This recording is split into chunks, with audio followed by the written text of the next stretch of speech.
Well, great, especially, Everyone sign who wants especially for you. It will match the tomato. Yeah.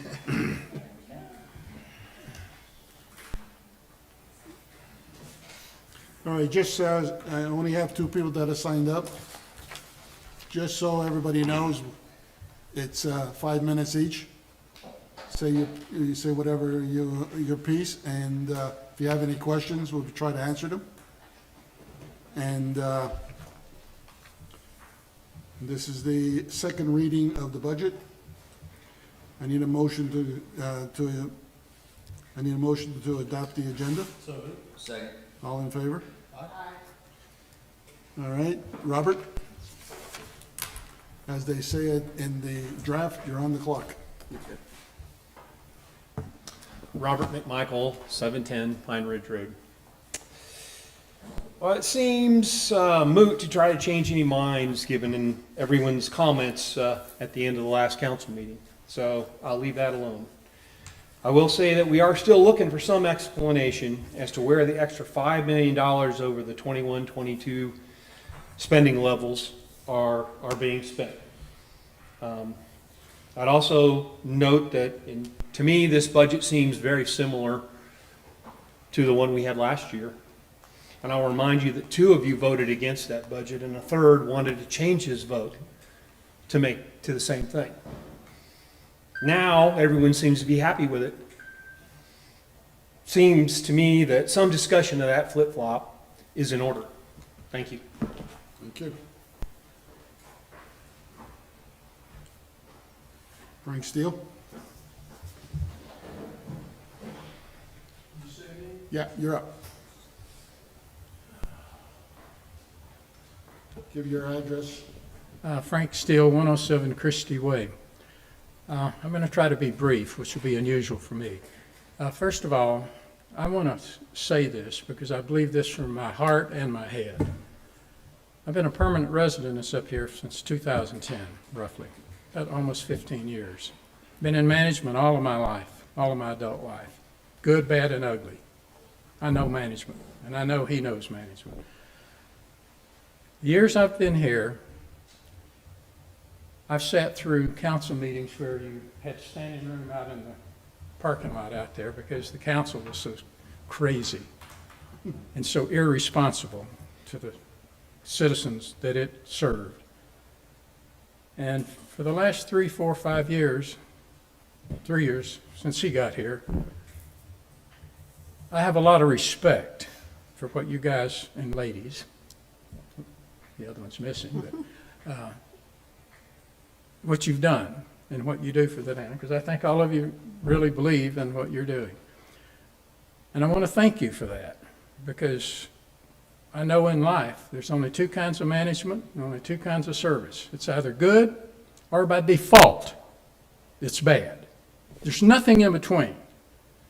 And as a general statement, you guys all have done a good job for this community. I would caution you, and I haven't come, those of you that know me, I know I'm not bashful. I'll take on anyone at any time verbally or whatever when it comes to things like this. I haven't been up here because of COVID and other things, but I haven't been unhappy with overall with what you're doing. I would ask you to pay a little bit more attention when it comes to budget matters and tax increases and the things that affects everybody dramatically. And I know we can't have the community we want without having price increases along the way, both for staff and sub work and everything else. That goes with time. But remember this, you're here to serve the people of this community. And that may go against what you may personally believe. You're supposed to look at the overall condition of the community, the condition for whatever you're doing and studying, and do a critical analysis of it. And I know the chief here well enough to know that he's damn good at that. He's really good at it. And I think all of you are all business people, you do too. In banking for 12 years, or almost 12 years I spent in my younger years, at a very high level, one of the highest levels of the fact, I found out one thing. It's easy to spend other people's money. It really is. A lot easier to spend theirs than it is yours. Keep that thought in mind when you're looking at budgets, because budgets become the path and the roadmap for all future councils to have to follow and deal with, good or bad. You inherited a bunch of crap, and I say that with a capital C-R-A-P. You reversed it, you turned it around, and you've done something for this community overall that's been well. Just take a deep breath. When someone's up here trying to explain something to you and you only got 5 minutes to say something you should be speaking for 30 minutes on, and you try to cram it into 5 minutes, it's not fair to this community, number one. And what the hell else have you got to do with the other time that's left in the afternoon? If we had 15 people in here that wanted to speak for 10, 15, or 20 minutes, let them speak. You might learn something that could be helpful. That's the one negative that I've had against all the boards that's been up here. They want to shut you up. They don't want to listen. And when you get to that point, you're going to have more guys like me that's got a mouth. And I am not bashful. I'm telling you, the little things add up to be big things for someone else to have to move the wheelbarrow with over time. And over the years, you guys have made this town a much better place to live, a much better place to talk about. Don't ruin that. What you've done with the streets out here and the things and the parks and all the things is admirable. Thank you. Just take a deep breath, and when someone wants to speak about something as important as a budget, because that impacts everybody in 100 different ways, and it lays, like I say, the path for the next generation of council members and people. Think about us, okay? You're young. You really need to, you're a businessman. You're young. You're in business. I'm assuming. Not young. I'm young too. We're old. Okay, you know what I'm talking about firsthand. And if you understand that, and Bob, I know he's not an idiot. We've had some idiots here as managers before, okay? And I'll just put it mildly, idiots. Wouldn't hire them if they worked for me for nothing. When you get someone like this, you pay them. It's a one-off, you pay it. I don't care what it costs. If you have to double his salary to keep him, you should do that, because he'll save you 100 times versus what you're paying him, if you'll listen to him. And I haven't talked to Bob about this. I haven't said hello to Bob personally probably in, 2 months, 3 months, and it was a wave on the street probably. But I have a relationship with Bob. We're both South Floridians for years and years and years. I know his background. He knows mine. And I trust this council because of him. Okay? And I'm saying this from my head first and my heart second. Not many towns have managers like this. And I don't know what good or bad input you've taken from him, but you need to listen to people that know what they're talking about. And I know he does. And some of the things I see on these budgets, I don't know where you're going to get the money from unless we keep these high assessments and, and fees and other things. Be careful with this. That's all I'm asking you. Okay, Frank, thank you. Okay? Appreciate it. Thank you, Frank. Thank you. Thanks for the kind words. And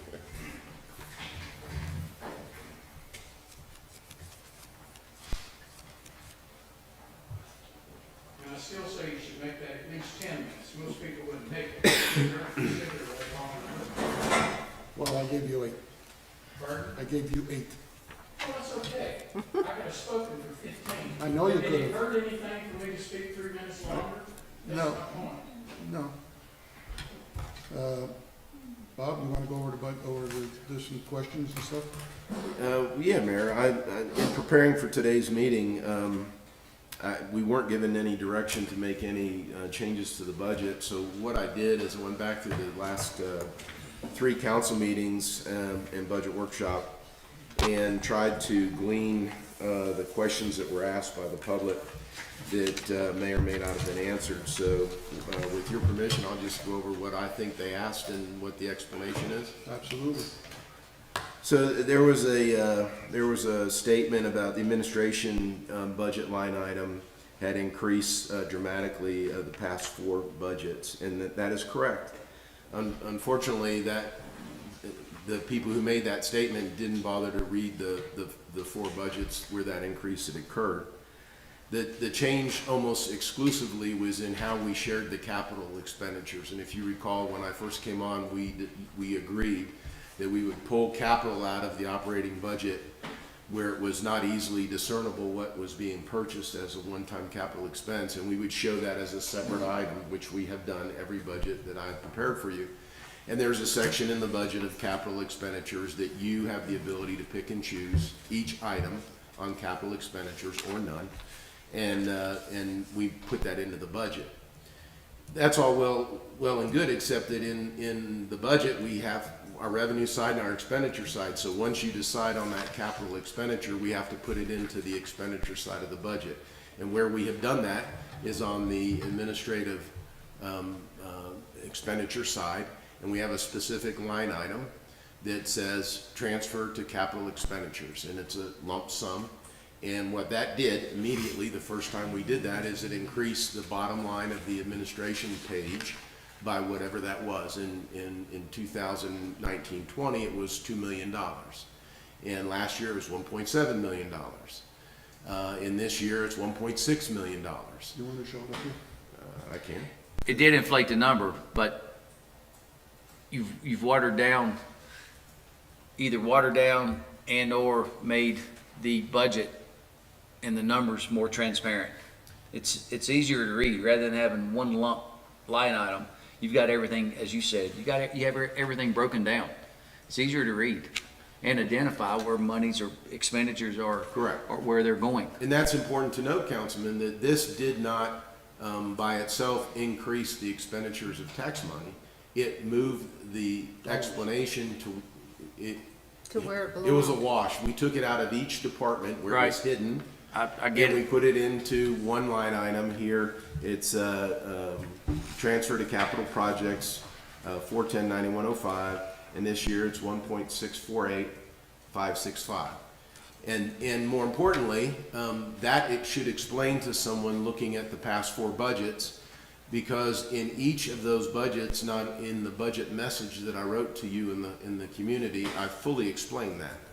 And I've continued to explain that each year as we go forward. And unfortunately, for people who look at just the bottom line of each department, that was lost on them. So that is our answer on that one. There was a discussion on police take-home vehicles. There was it wasn't really a question, it was more of a statement. But I want to be clear that I discussed with you in the first year that we did the budget that the police take-home vehicles were not a cost savings to the town. They were not a cost savings to the taxpayer. It was a benefit to the police officers, and we were using it as a recruitment and retention. And we've continued that explanation for every budget, including this one. So until the elected officials tell me that that benefit to the police officers is no longer desired, and we would have that discussion, then we would do something different. I will tell you that in Watauga and Avery County, but mostly Watauga County, we were kind of the leader in that, and we use it to recruit personnel. Banner Elk just had to do that. Banner Elk just had to give take-home cars to their police department. I won't say it's in response to the sergeant we cherry-picked from them, borrowed, but that's a major incentive to our police officers. And the police chief has a very detailed, strict policy on how those vehicles can be used and how far they can be driven, and we follow that policy. But it should be made clear that that's not a cost savings to the town. That's a benefit to recruit and retain our police officers. I want to add to that, Chief, because you said it's a benefit to the police officer. When I ran for council, that was one of the items that I ran on. I think at that time, we had 3 police officers it was either 2 or 3 police officers that had left. And they left, it wasn't because of pay, but the big perk was take-home vehicles. And with people that I know in various towns throughout North Carolina, every one of these municipalities has take-home cars. So not only is it a benefit to the police officer, it's a benefit for the safety of the residents of Beech Mountain that we have a balanced police force protecting the community, protecting us. And you look at that, without that retention, that and the cost of hiring, training, sending them to classes, I mean, look at the numbers. The numbers don't, if the numbers are plugged in properly or good information, you're going to get good information out. It's a benefit, it's a win-win for all. I'm sorry, Mayor. Don't we have a mileage restriction? We do, we have a distance, and the chief monitors that and manages that. Some of the vehicles go to that edge and are staged, and the officer drives further. To Councilman Abernathy's point, we, the town, the taxpayers, have a substantial investment in each one of our employees. Nonetheless, on our police officers, there's probably one of our top investment in those employees, with all the training, with all the equipment, everything that goes into that. We have some other employees that have similar cost in retention of those. Every time one of those leaves to go somewhere else, particularly within Watauga County, and we have to start over, we lose that investment. So the car, we should not tell the public that the vehicle take-home car is a savings. It is not. No. It is a benefit, and it's a costly benefit. But if we want to be competitive in the police officer marketplace, you've chosen to have us do that. And I just want to make sure, because that was discussed at a council meeting, and I know we're not allowed to respond, but I thought this would be the time to tell people exactly what they're paying for. Do you know on average what we end up spending per police officer in training? Just an average? Well, we have, Just to give an idea of why this car is beneficial to retaining employees. the car is probably one of the least pieces of it, and that's a $50,000 purchase for the town. We have 2 police officers in BLET, basic law enforcement training now. We're paying them, they're on the payroll, and it's a lengthy course. I don't want to shoot from the hip, but it's tens of thousands of dollars we have invested in a police officer. By the time we get them trained, certified, their FTO, their field training officer training, their equipment, their vehicle, their weapon. Okay. I can get you a number, the chief will give me a number. I just wanted to make a point on, once you lose somebody it's and a start lot. all over again. You start over. Right, it's, Arguably, we get to, reissue the equipment and reissue the gear, but the person, the training, we don't get back. right. I think that cost, don't quote me on this number, but that cost is around, for the hiring process, it's I want to say around $33,000. Well, I'm not gonna shoot from the hip, I don't know. It's tens of thousands of dollars. No, other than the car, yeah, you're right. I mean, schooling and everything else, plus payroll, they're on the payroll in between. Right. Plus, we send them to, the FBI school, we send them to radar school, we send them to breathalyzer school. So the more tenure we have of a police officer, for instance, the more invested we are in that person. To have them leave because a benefit of a take-home car is at Watauga County Sheriff's Office is counterproductive, and it's not cost-effective. There was a discussion about employee benefit health care. Again, I know you know this. We're at the end of a 3-year plan to go to a 50-50 split on dependent care. This is the last year of implementation. I'll remind everyone that we engaged our employees to work with us on that.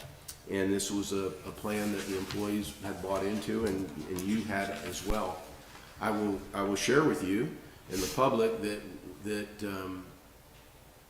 the town of Hendersonville just sent a flyer out to all water plant operators, and what of the benefits beside a $4,000 signing bonus was 75% contribution to dependent care, and that got mailed to every every water plant, certified water plant operator in the state of North Carolina. You need to intercept that mail, make sure it doesn't get to the proper person. Well, our employees are very savvy, very smart, they know what's going on, and that's why we have to continuously monitor the marketplace. We can't get set in a track of, oh my gosh, our employee benefits are too high, because at some point they won't be, and we won't be competitive, and just like the discussion we had on the police officer, we'll come to work one day and I won't have a water plant operator, because they went for a 25% increase in dependent care, which the percentage sounds a lot, but let's look at the dollars, and that's what I look at, is the dollars. So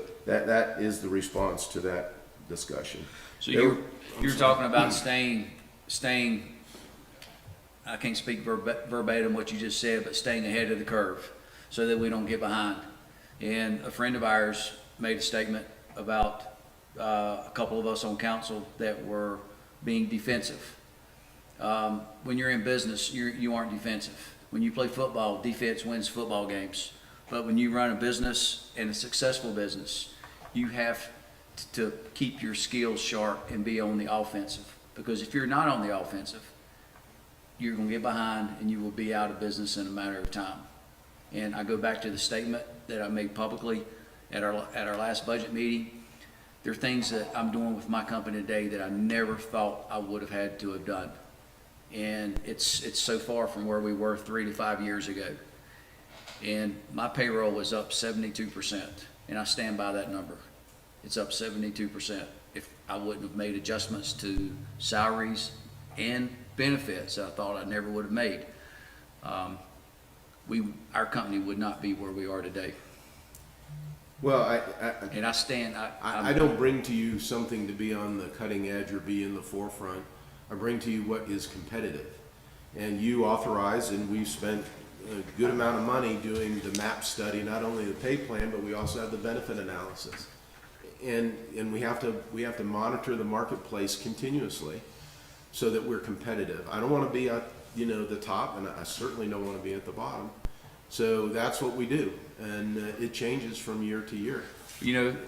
And that goes along with what I was saying, is that council asks you to implement the MAP plan, and rather than shooting from the hip, and we could have called Hendersonville, we could have called Sparta, we could have called other communities, municipalities here in our area or within North Carolina, but we hired a professional organization to come to Beech Mountain and give us a survey of, what other municipalities are doing. And I pride myself on, I crunch numbers until they're crumbs.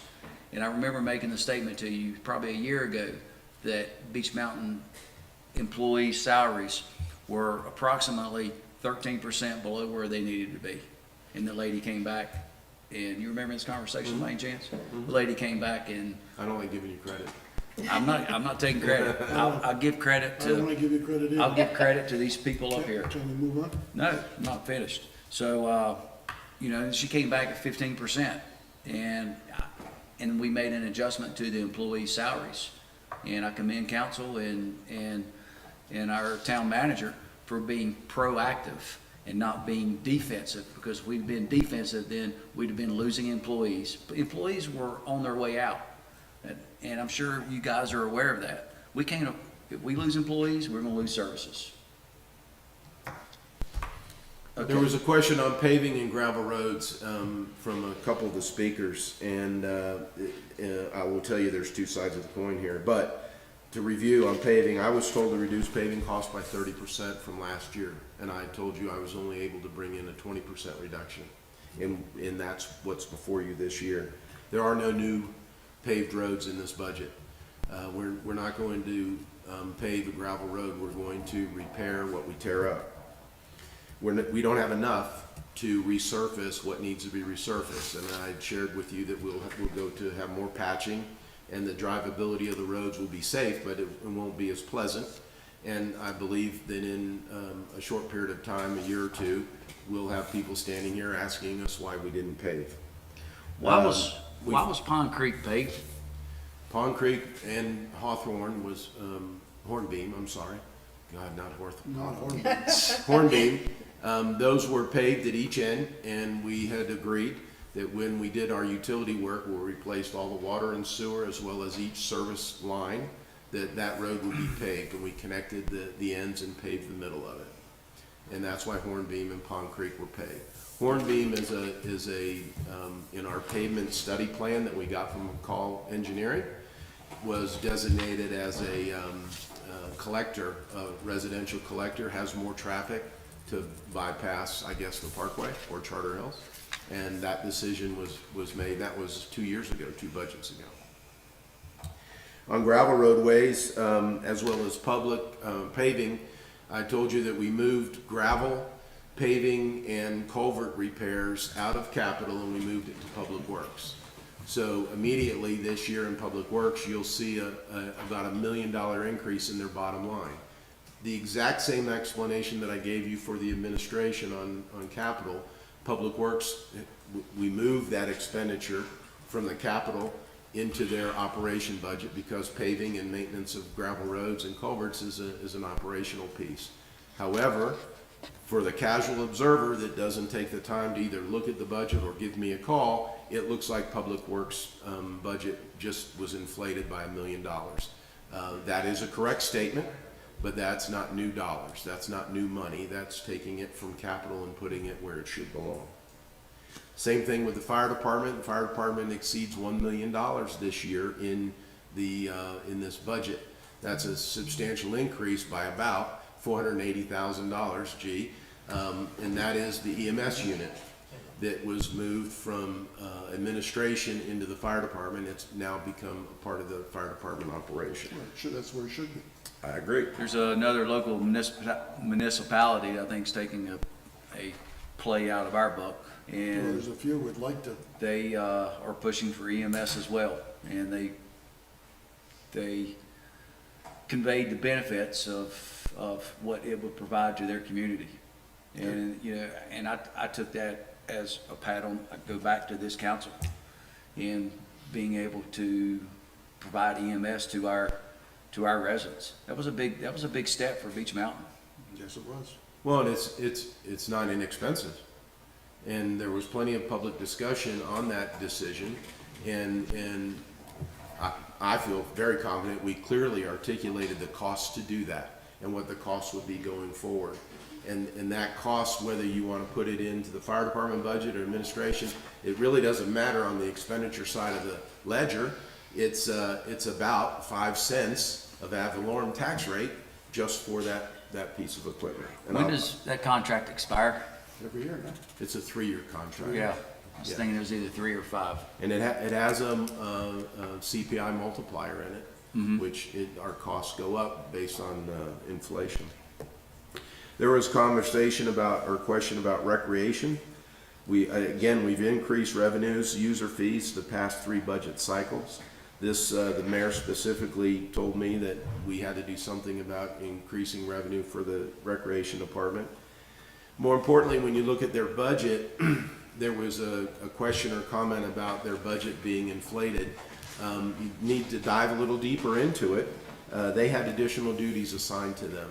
We moved the Christmas light decoration money out of administration and we put it in Parks and Recreation, and that's when Susie Konepka retired.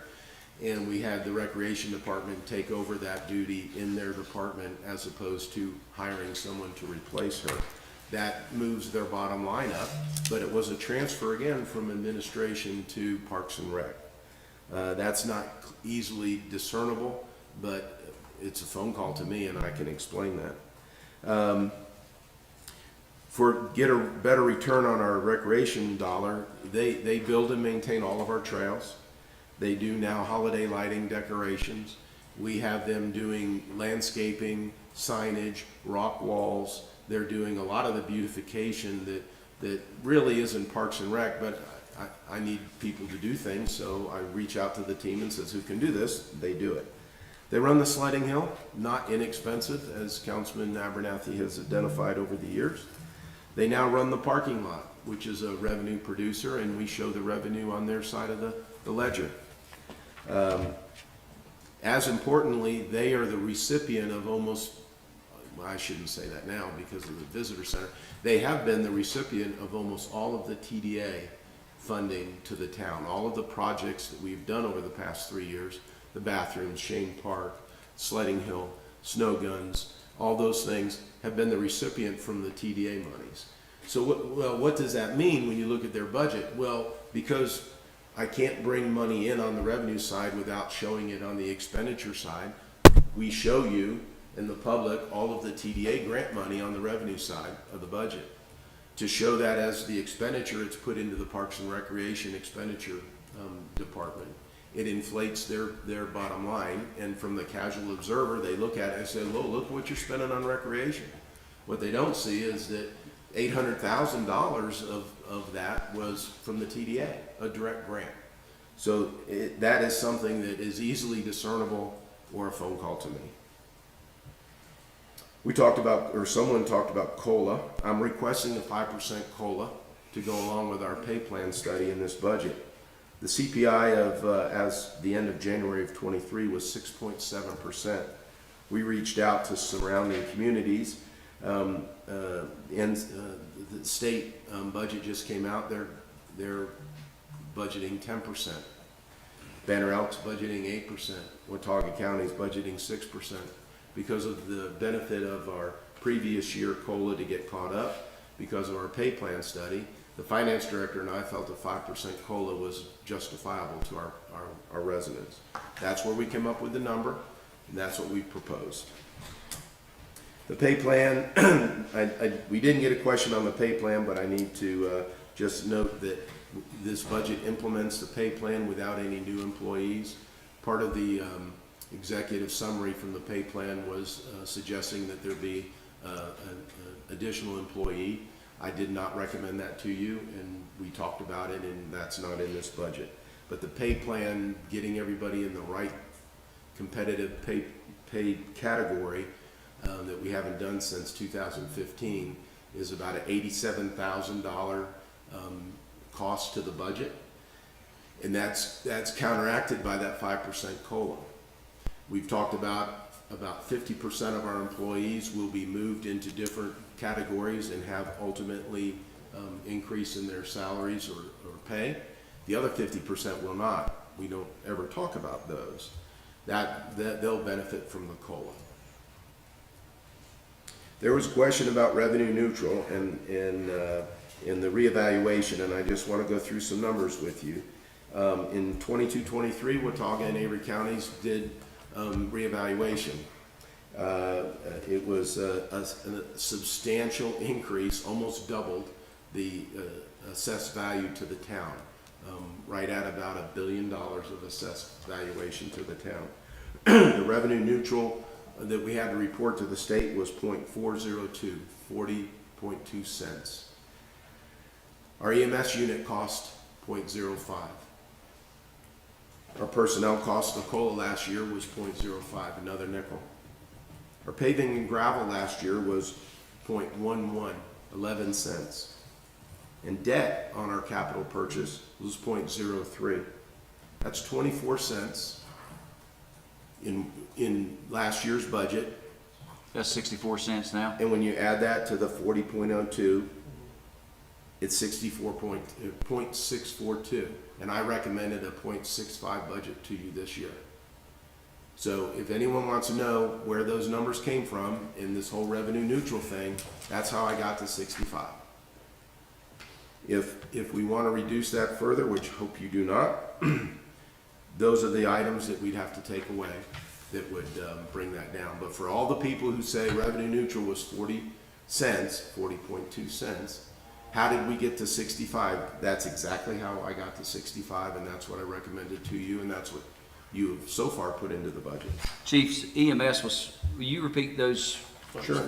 EMS was 5 cents. 5 cents. Paving, or I'm sorry, go down your list again. EMS unit was 5 cents. Yes, sir. 0.05. Personnel cost of COLA last year was 13%, and that was 0.05.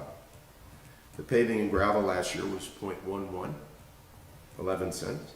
And the debt, this is what's important. We talked about debt in our last budget meeting. The debt on the capital equipment that we approved was 0.03. That's 24 cents. Add it to the 40.2, and you're at 0.642. I need to keep the decimals in the right place, and I recommended a 0.65. So with the, and I know you're not gonna shoot from the hip, and you may not know this number, with some of the, with the grants that we have applied to, and then the, what was the big loan that we, For the construction? no, what's, there's an acronym for it. What was the loan that we're applying for? What we, The FEMA loan, no, was that the loan? or are you talking about the loan for the town hall? Yes, sir. That was just a straight up loan through the Truist Bank. Okay. It's for a little over $500,000. So with that, with the debt that we may potentially be taking on, and maybe this isn't a fair question, where does it set that 0.03, the current 0.03? It goes up. cents? Well, yeah. It goes up. I have not, that has not been figured into what I just gave you. Right. I went through last year's budget, because last year's budget, you were criticized on why you went so far above revenue neutral of 40.2. And last year's budget was 0.03 debt on new capital. The debt is higher than that, and it will be higher every time we borrow money. So we either add something to this 0.03, or we take money out of the fund balance to Yes, knock sir. the debt down. Well, District I'm not sure I understand that question. I've recommended a 0.65 cent per 100 valuation of tax rate in this budget. That gives you a balanced budget for this next fiscal year, It covers it. including the debt that we anticipate taking on. I'm getting ahead of myself, or getting ahead of the information that you're giving me. I was just getting a visual for maybe what to expect next year. Well, we can't keep borrowing money without having to pay for it. Sure. I mean, bottom line. So, but I want to make sure that it's clear that the budget that we've recommended, that you have before you today, is at 0.65, and it's a balanced budget. We're not taking money out of fund balance for anything other than that, what we talked about for the construction of the town hall. Remember, we took some money out of fund balance, we borrowed some, the TDA gave us money. Going forward, it's a balanced budget of 0.65.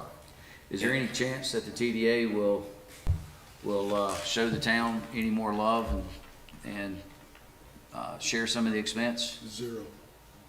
Well, we have a good relationship with the TDA. TDA has funded a lot of projects for the town. They've been good to the We town. have some funding issues with the TDA currently going forward in the new budget, and I expect good cooperation as well. That's my politically correct response. So the debt on the town hall, just to be clear again, was partially covered by TDA, and then the loan that we took covered the difference. We funded Town Hall Visitor Center out of 3 pots of money. You authorized fund balance of about $500,000, I'm gonna be general. We financed about $580,000, and the TDA financed $600,000. Okay. Mayor, that brings me to our personnel costs. It was stated that our personnel costs were up about 75% over the last 5 years. I really couldn't pinpoint my note, so that might be like 74%, it might be 4 years, I'm not sure. But the answer is, it's not an apples to apples comparison.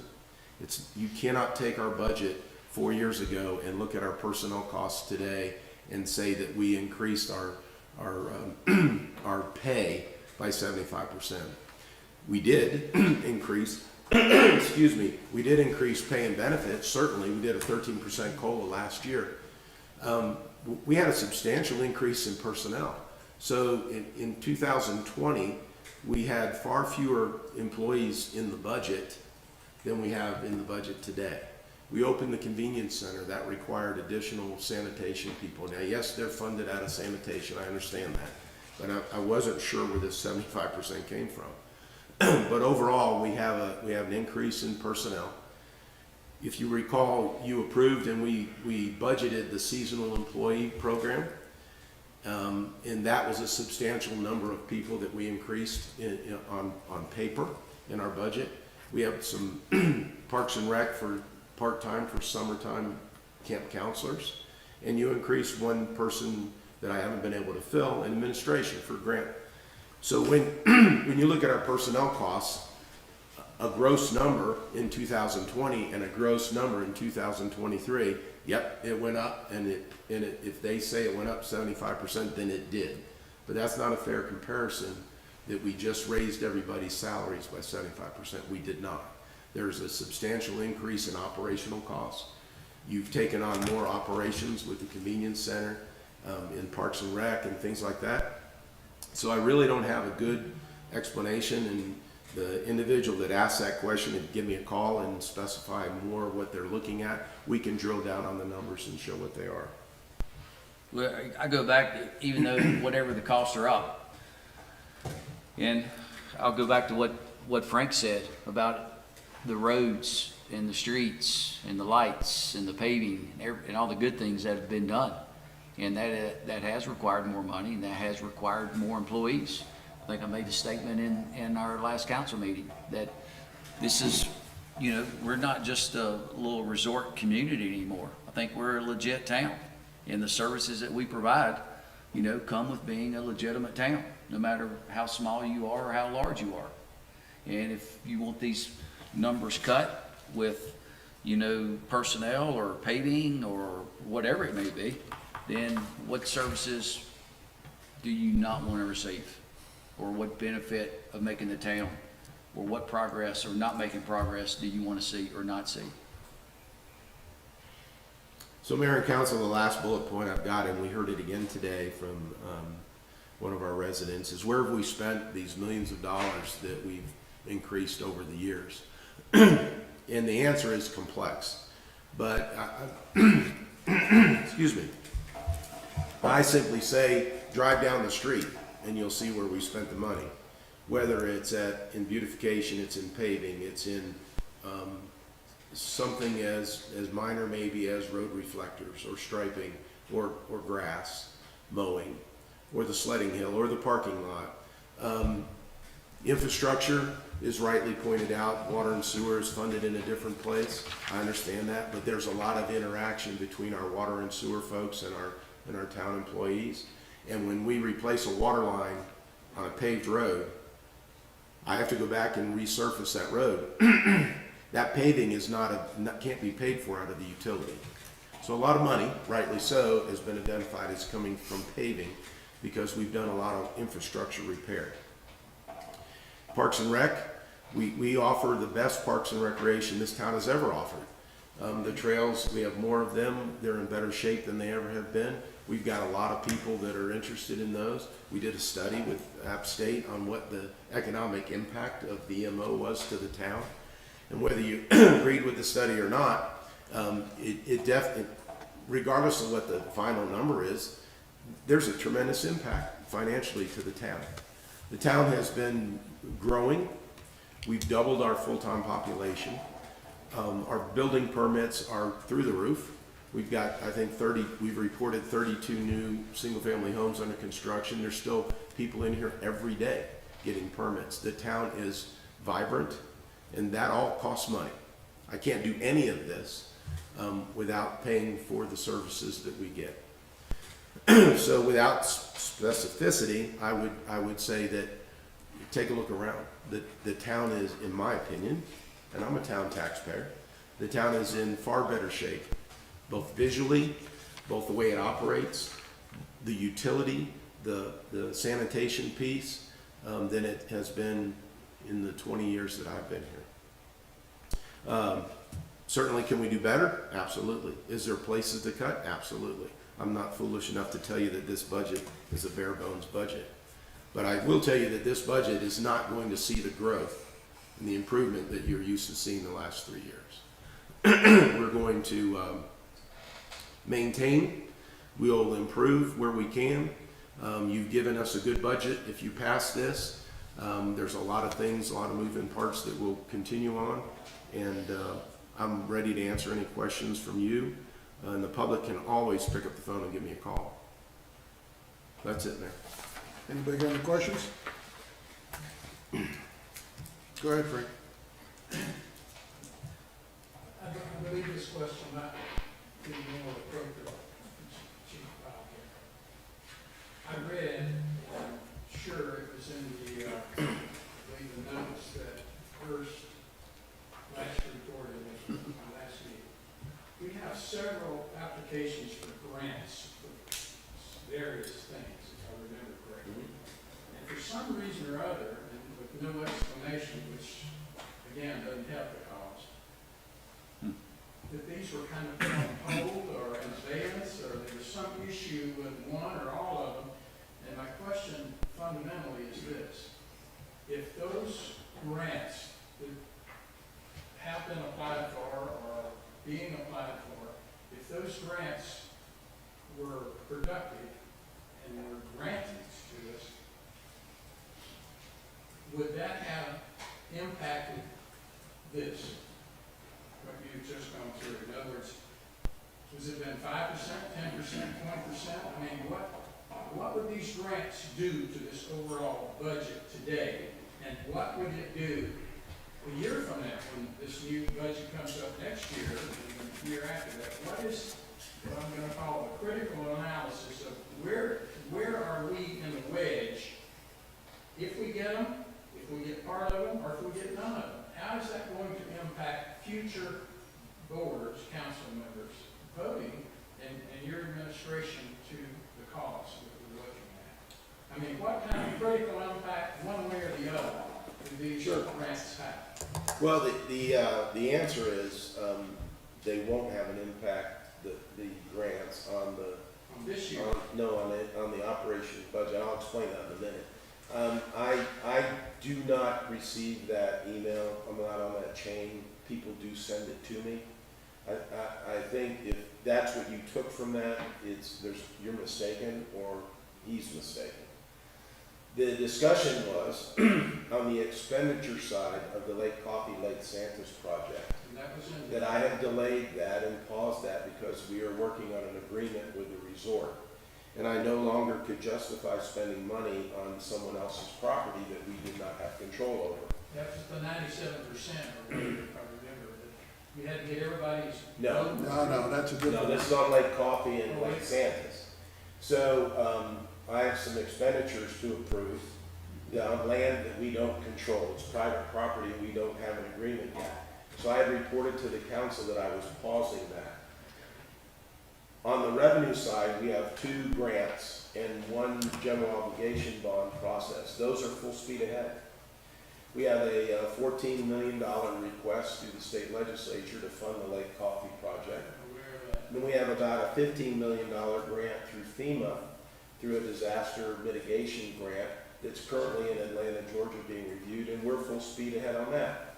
What kind of timing do you see on those responses? Well, let me finish, and then and then in case neither one of those work, or they're less than we anticipate or need, the council is proceeding full speed on a general obligation bond, where we're gonna go to the voters and say, would you like us to solve the water problem of the town? This is what it would cost, so that we have a funding stream to do this project. Because it needs to be done. It has to be done. Yeah. So the discussion about pausing the project had nothing to do with the revenue side. It was on the expenditure side, and I was letting the council know that I was pausing for future expenditures until we could get this land lease solidified. How that got translated, it must have been my It problem. wasn't like that. I understand. So, that's where we are. There is no pause on the grant.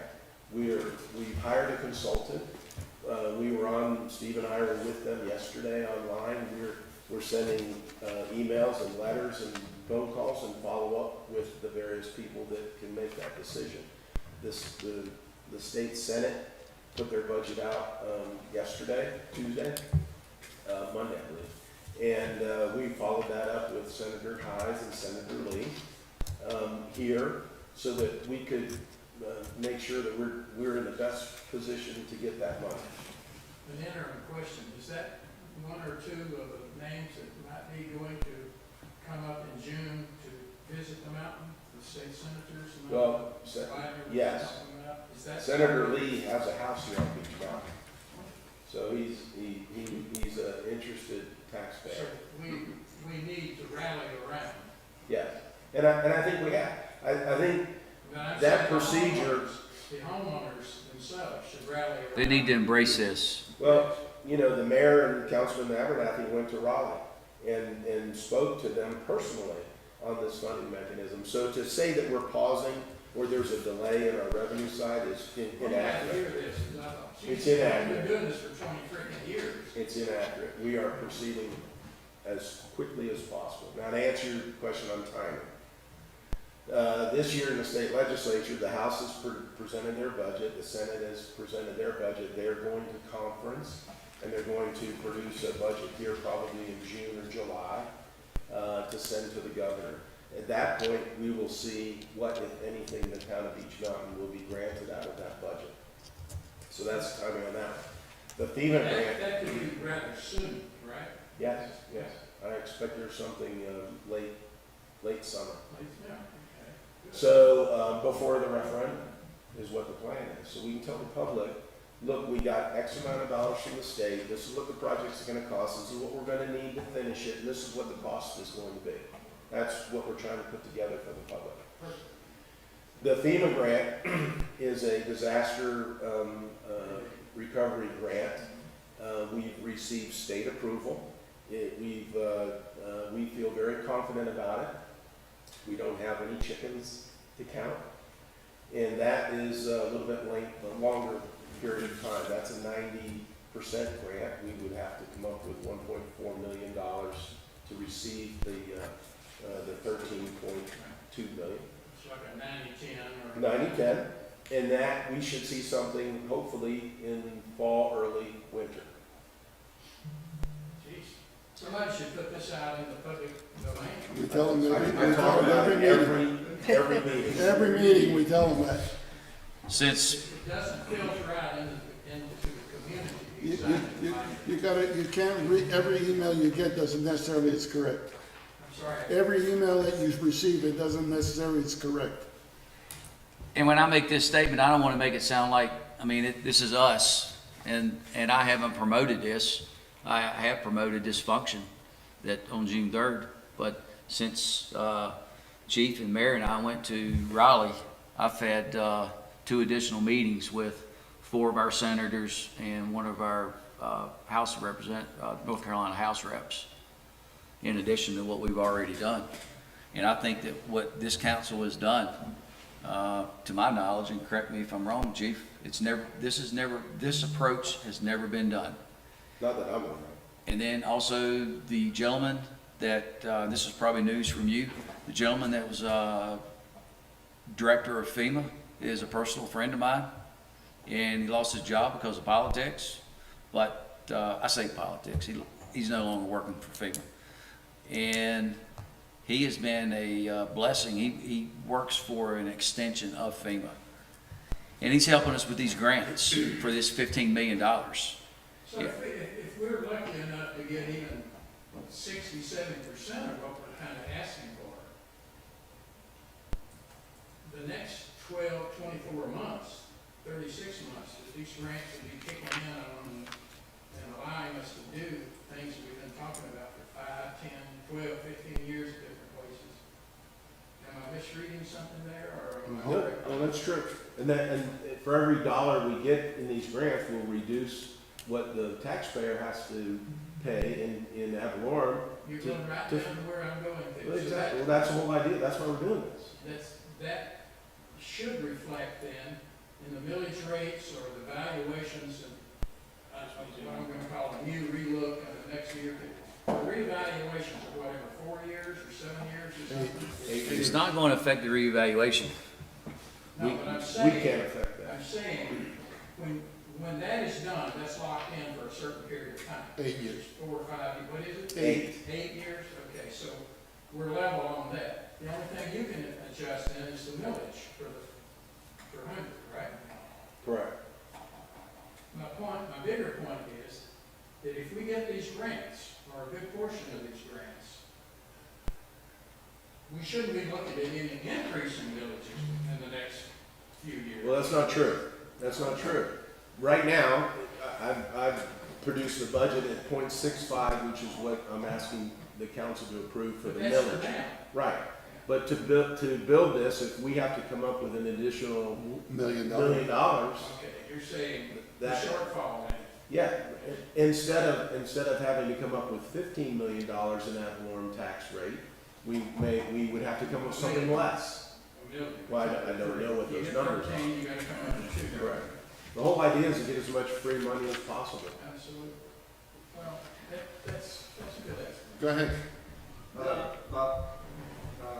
Last year, we met and discussed the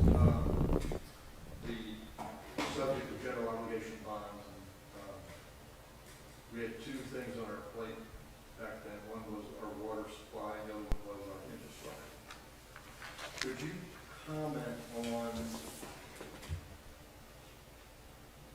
those two separate needs? And then where this process going forward takes us in terms of, in budget terminology, either debt service on the bonds, that's the way we go, or $1.5 million matching. Does it go towards ad valorem? Does it go towards our utility Right. sub-entity, or where does it go? Well, ultimately, that would be a decision of the elected officials. What we're bringing forward as a general obligation bond is a combination, a mixture of utility financing and property taxes. If you would recall, in our meeting at Buckeye, there was two ways to go. We could use a general obligation bond, which uses all the faith and credit of the town taxpayer, which is property taxes, to finance the bond. Or the next level was a revenue bond, which doesn't require a vote of the public. It doesn't require a referendum. It just requires, I shouldn't say just, it requires the town council to make that as part of the utility, and it's only paid for by the utility customer. So what I propose to the town council, and what we're proceeding with until we see what the numbers are, is to make a general obligation bond. One, have the community vote, is this what you want to do? Two, spread the cost out over as many people as possible. Every property owner, as opposed to just the utility customer. Amen to that. And thirdly, have a combination, a mixture. We had to go to the LGC to get this approved, but have a combination of use some revenue bond. In other words, increase utility rates to some extent, and use property taxes increase to some extent to fund this improvement. So the town council has authorized us to move forward on that premise. General obligation bond shared by as many property owners and utility customers as possible to keep the individual costs as low as possible. Obviously, the gross cost is going to be the same. Now, how will that affect the budget? We don't know, because we don't know what our grants will be from the state and the federal government. We don't know what the taxpayer is going to have to put in to finish the project. Until we know that number, we can't give you a finite definition or a finite number. But we should know that over the next 4 or 5 or 6 months. We have to tell you that on the general obligation bond. The state requires us to produce that analysis. And we've hired a very good financial consultant and bond counsel to do that. And they're going to produce that number to the public that will say, if you vote for this, this is what the potential cost to you is going to be. Should be very transparent. That's community as a whole, which is the way it should be. Well, that's how we've taken it to the elected officials, and that's how they told us to proceed. Okay, so we figure out what the needs are over the next 6 months, and then council of that time, at that time, whatever our council is, they will, along with you, look at how to divide that total need between utility income and property tax Well, that will be a little further down the road. Again, we have to see what money comes from the state and/or the federal government, and does the general obligation bond pass? When you have those three items, then you're able to go to bid and find out what the true cost of the project is going to be. We've estimated it at $15 million. In today's world, it's probably more. And then then you do the math. And you bring it back to the elected officials and you say, what is the ratio that you are comfortable with, you want us to propose? What will the ad valorem pay through the general obligation bond? And what will the utility through the revenue, it won't be a bond, but what will the revenues in our utility pay? And we'll produce scenarios for them based on having all those numbers. We'll produce scenarios through our financial model that we have, and the council can make a informed decision on how they want to fund that. A year from now, when that decision gets made, No, it has to be done by the election is when we have to have the, I'll have the gross numbers by October. Until we have everything put together, it won't be till this time next year that we'll probably have some specific numbers where we can give to the elected officials the ratio. Do you want to split it 50-50? Do you want to do 10%? You don't want your utility to be so expensive you can't afford to take a shower, and you don't want your property taxes to be so expensive you can't afford to live here. So there's a balance, and we'll have to figure that out and bring those options to the elected officials.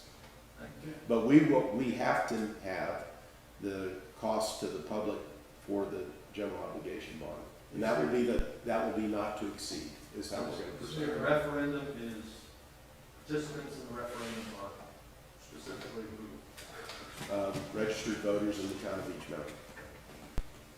So the decisions will be made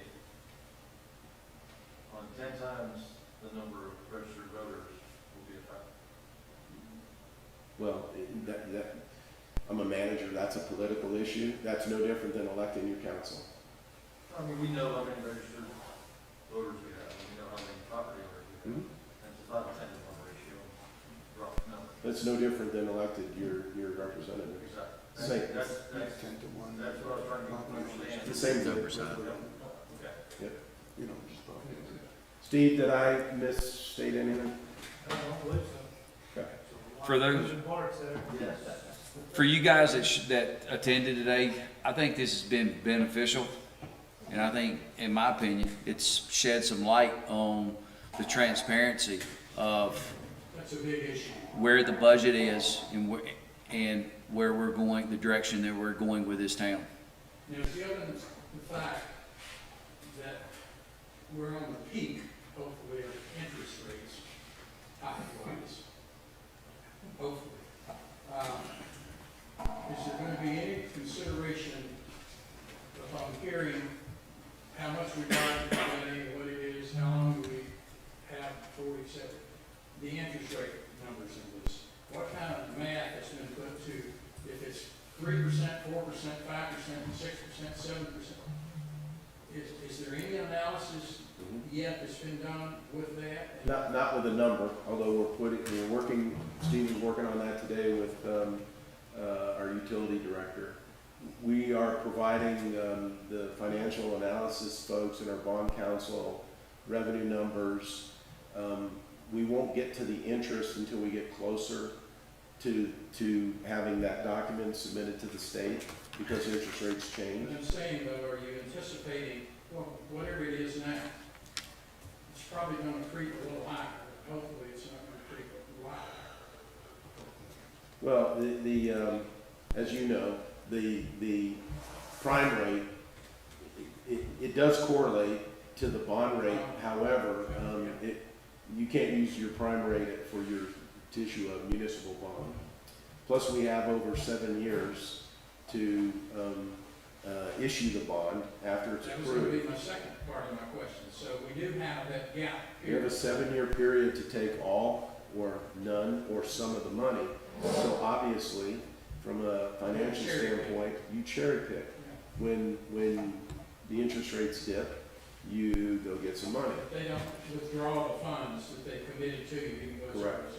so it's locked in on their end, and we can draw all or We have a nothing. 7-year window where we can take any Well, I can't, amount. learn something. Glad you came too. Pardon? Any questions? I do have one. I appreciate the numbers of the, 5 cents for this and 5 cents for that. That's the kind of thing I've been looking for a while. My question, so 11 cents is increases in, or is the money spending for paving? Is what Well, is- that's or paving, gravel, and drainage. We did a lot of drainage work. in culverts, yes.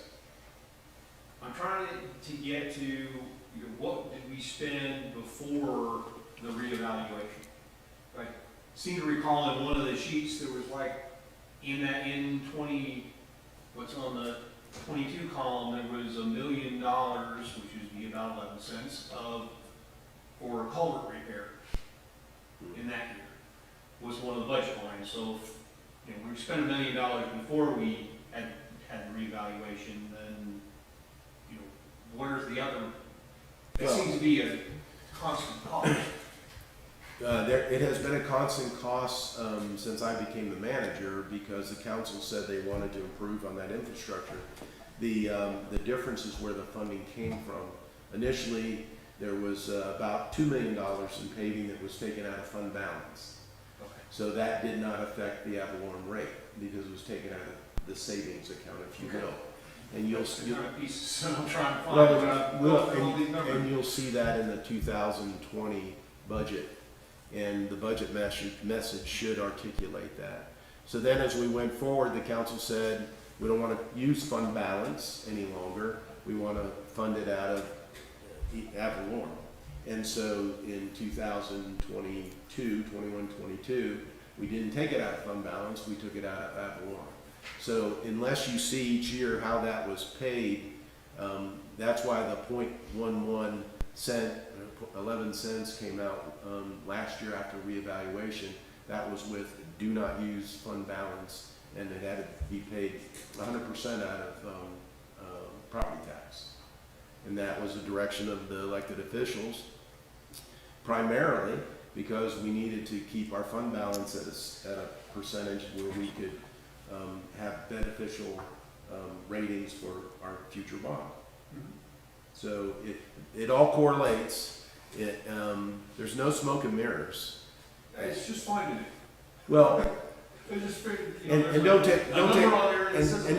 take me wrong. I'm here 5 days a week, 10 hours a day. Someone pick up the phone or walk in the door, and I'll show it to you, or I'll explain where it came from, or whatever question you have. We know where it is. There's no smoke and mirrors. I think this is, and I'm biased. These last 3 budgets are the most Clearly. transparent budgets this town has ever seen. We show every dollar in every line item, in every department. I'm not a CPA, I'm not even, I'm a fire chemist, chief. So, but, You turn money at the thing. numbers and spreadsheets and stuff, Yeah. I'm not afraid of, but it's just finding, there's $1 million on this line and then 0, but then there's $1 million over here, and it all looks like it's the same $1 million just flowing downhill, so. If I can't answer your question, we're gonna walk across the hall to Steve Smith, and I guarantee you, he can, in great detail, show you where the money is and where it got spent and what we did with it. I've never thought there was anything wrong or malicious or. But we want you to know where your money It's is just- being spent. It just seemed hard to find it all. So- Well, that's the basic fundamental question that every homeowner that comes up to me and speaks to me about this is basically the question he's asking.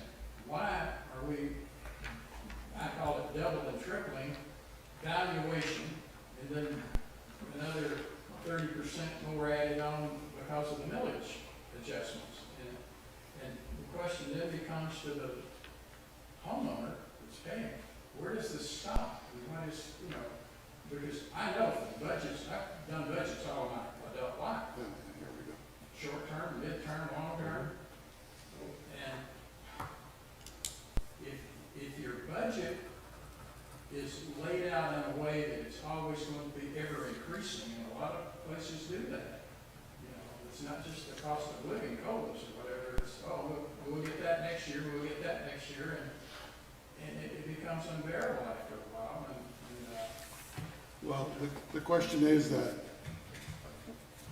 we're here, the town manager is here, the finance manager is here, and if they have questions, the doors are not locked. They can come and ask all the questions they want.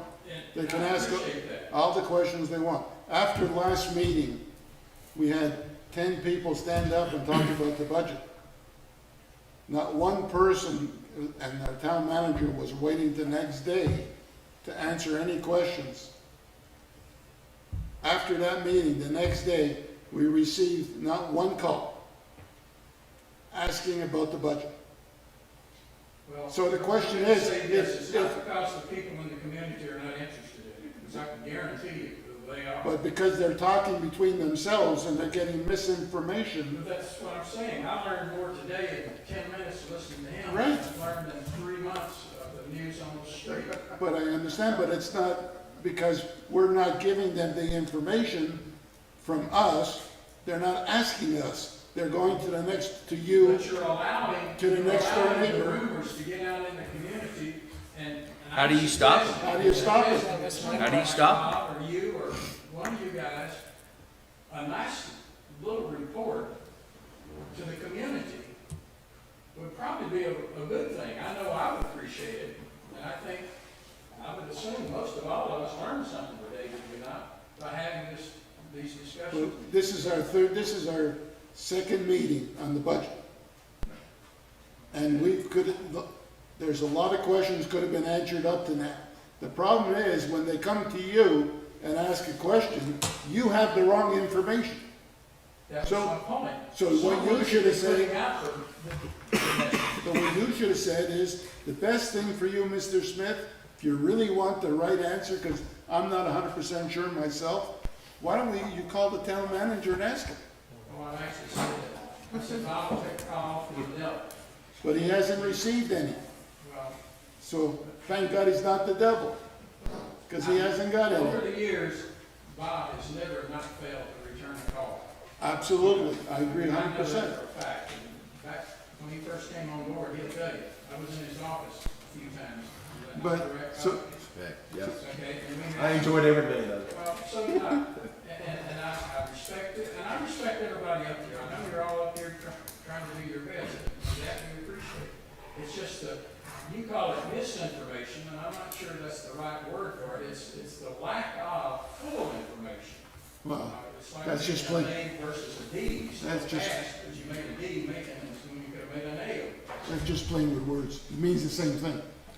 If somebody doesn't if somebody doesn't go and check the information for themselves, and the guy next door is giving them information, he doesn't know. What he should be saying is, maybe I don't understand it either, why don't you call the town manager, or why don't we both go to the town manager, and why don't we both get clarification, rather than put something in an email that is incorrect, or misinformation. That's the story. And so, this is our second meeting, we got 3 people here. Who knows how many you're watching? Well, I just- watched the last just one. for your I haven't watched the last just one. for your information, Two people. just for your information, on the last budget meeting, we had 8 views. Yeah, I was one of them. Afterwards, I didn't watch it live, but. Chief, I got a question for you. Matt, just one last comment on this particular subject is I agree that we should ask, and we will ask. The issue to me is that every person asking is a whole lot of work for him to have 100,000 phone calls, where if we have questions like we asked at the previous times, and we got an answer to them, and now this one answer has answered that same question for everyone, and that's the kind of information outflow we need. Not just go ask the chief. Well, we will go ask the chief. I'm not telling anybody else other than talking over with my wife Saying be proactive. But just when we have questions, being able to get these answers is in an open forum for everybody. That's all. The thing is that we can't answer questions if people don't ask them. And we have been. The question is, last time, only people kept screaming and not asking a question. I asked You just can't the go same whatever. question, which is why you asked, which is why I answered it today. So yes, we are I asking wrote it down. questions. What do you Now, got? people are angry and people are going over. This is an extremely effective article on the front page of the Beach Mountain Gear. Comes out quarterly. Got 4 more coming out over the next year to go through this process. Maybe we could have a few more front page, single page articles. Those are very helpful, they're very Where we're informative. going with these 2 critical needs. I didn't think anybody read those. You know, filling potholes is one thing, but our water supply and infrastructure, I would love to see 4 more next year, 4 more of these front page write-ups. Who writes that? Who writes that? Usually get it in the water bill, if I remember. Yeah, it's produced by the Parks and Rec Department, but But they're very informative. They- I mean, we send them articles. all I'm saying is. There's some ghost writers. The better informed, you got money problems. The better you inform the people that's going to be handing you the money, either with a gun to their head or, whatever how they hand it, the better off we are. And I will tell you, the word around on the street is that it's almost like you're making these decisions and you don't want to hear from anyone in a negative fashion. And I never found that up here. I mean, I've always. It's not accurate. You know. It's just not accurate. Yeah, I don't What we believe say that. when we come in. Chief, I got a question about the rec department. Strange question, probably. Do you know how many softball fields that are throughout Watauga County? You wouldn't know that. No How would you idea. know that? Because his daughter is a softball player. Yeah, but I don't know. My point is that as pretty and nice as the softball field is that we have at the rec department, I wonder if maybe Sean or someone could reach out to Watauga County, to their Parks and Rec, and if there are any softball tournaments throughout Watauga County, well, either softball tournaments and/or, I know in Catawba County, there's 3 or 4 big softball parks, and each one hosts at a particular time.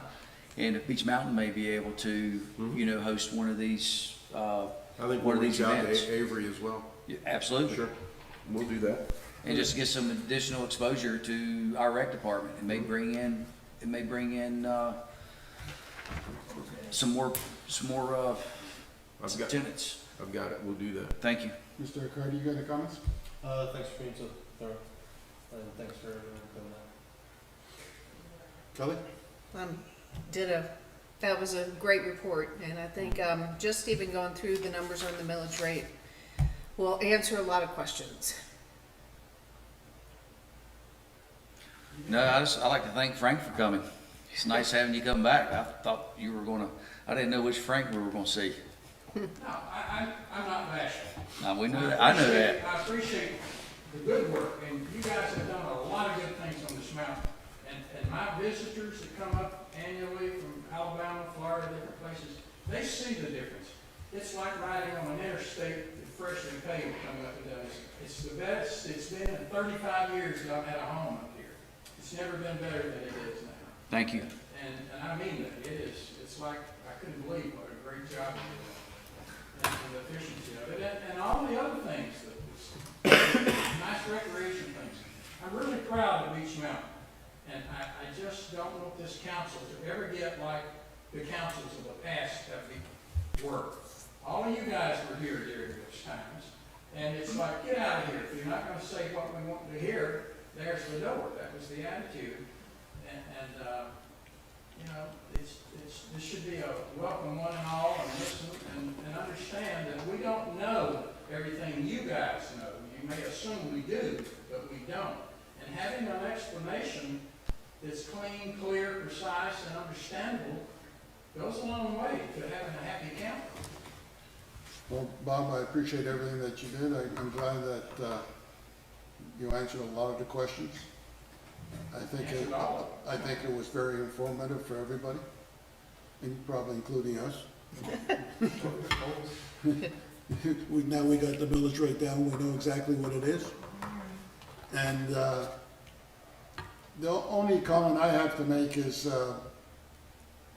whatever we do, we participate.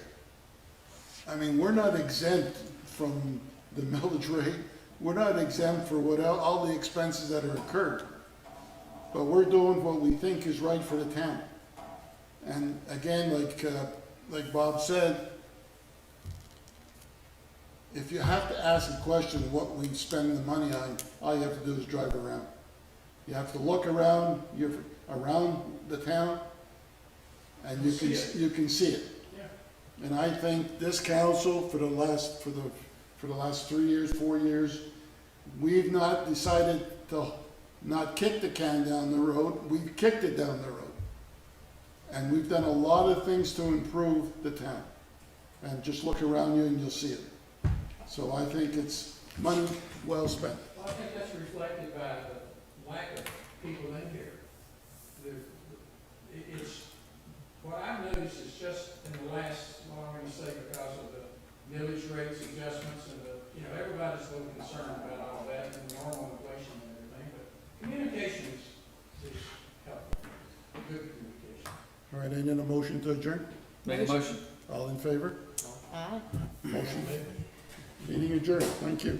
Thank you all. Thank you for coming. Mayor, we'll schedule this for